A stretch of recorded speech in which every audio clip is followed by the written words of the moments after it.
18h40, on retrouve Christophe Tastet en direct de la foire du livre de Brive. Beaucoup de monde autour de vous, des lecteurs, des auteurs et plus précisément deux invités, Véronique Vasseur et Clément Stévenot. Exactement, pour un livre, Régis, qui s'intitule Santé, le grand fiasco. Donc tout va bien, on entre dans le vif du sujet avec cette petite phrase qui peut-être à elle seule résume le tout. Si la santé n'a pas de prix, en revanche, elle a un coût. Effectivement, elle a un coût et le problème c'est que la plupart des usagers aujourd'hui et des patients consomment du soin de manière un petit peu déresponsabilisée sans connaître le prix réel des soins. Voilà. C'est vrai qu'on a été mal habitués, jusqu'à présent, la santé on la payait pas quoi. Effectivement, aujourd'hui on sort un peu la carte vitale comme un passe-droit et on consomme du soin comme n'importe quel produit. La santé est devenue un produit de consommation comme un autre. Alors je vais un petit peu vous présenter tout de même pour parler de votre légitimité à parler de ce sujet. Clément Stévenot, vous êtes journaliste. Docteur Véronique Vasseur, vous êtes médecin à l'hôpital Saint-Antoine à Paris.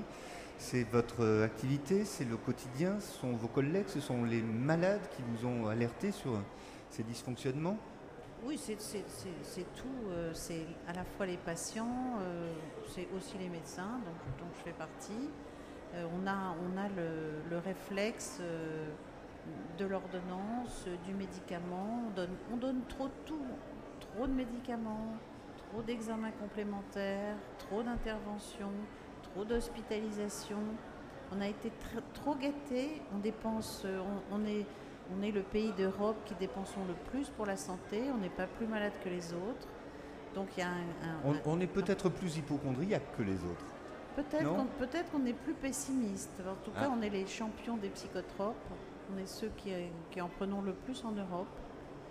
Donc, si on continue comme ça, la Sécu n'existera plus. Et ceux qui ont du fric pourront se soigner. Les très pauvres auront la CMU. Et tous ceux du milieu, ça commence déjà. Il y a déjà 4 millions de personnes qui ne peuvent pas se soigner. Oui.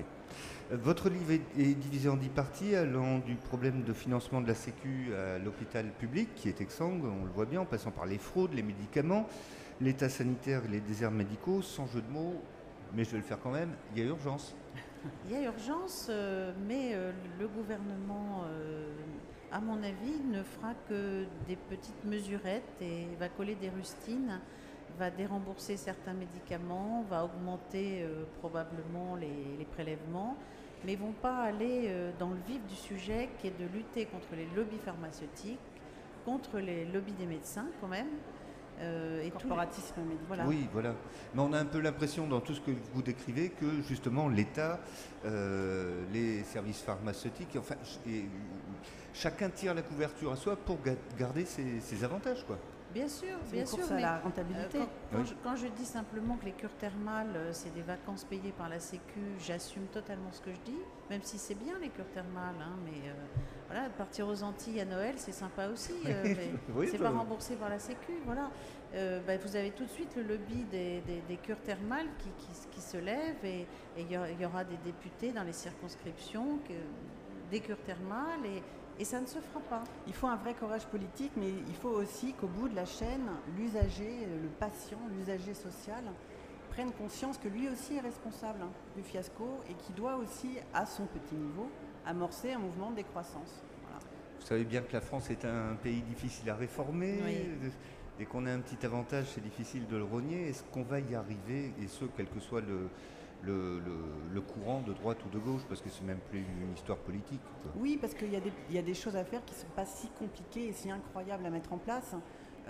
On peut encadrer les prescriptions des médecins, on peut quand même obtenir des objectifs de rationalisation, on peut se poser des questions sur la politique de conditionnement du médicament, essayer peut-être de passer des ventes à l'unité, c'est pas incroyable, l'Angleterre le fait très bien, oui.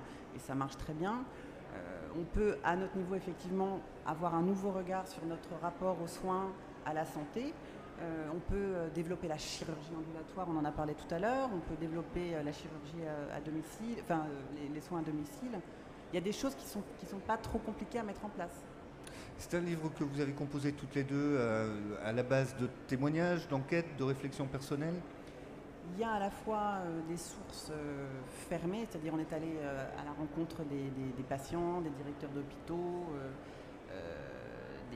du personnel soignant, des médecins. Donc ça, c'était les sources fermées, donc ce sont des témoignages. Et il y a évidemment, à la base, la base du bouquin, c'est quand même une enquête journalistique, une vraie démarche de curiosité. Ça, c'était plus ma partie. Et là, effectivement, c'est des sources dites ouvertes. C'est des rapports à disséquer, des documents officiels. Voilà, il y a un vrai travail journalistique derrière. Sourcé. Très bien. Véronique Vasseur et Clémence Thévenot pour le livre Santé, le grand fiasco aux éditions Flammarion. Une dernière question que j'ai envie de vous poser, comme Pierre Desproges l'avait posée en son temps à Françoise Sagan. Et à part ça, la petite santé, ça va? Ça va. D'accord. Ça va pas mal. Très bien. Ben, je vous remercie beaucoup. Belle Merci soirée du livre de Brive ici jusqu'à dimanche. Au revoir. Merci, au revoir.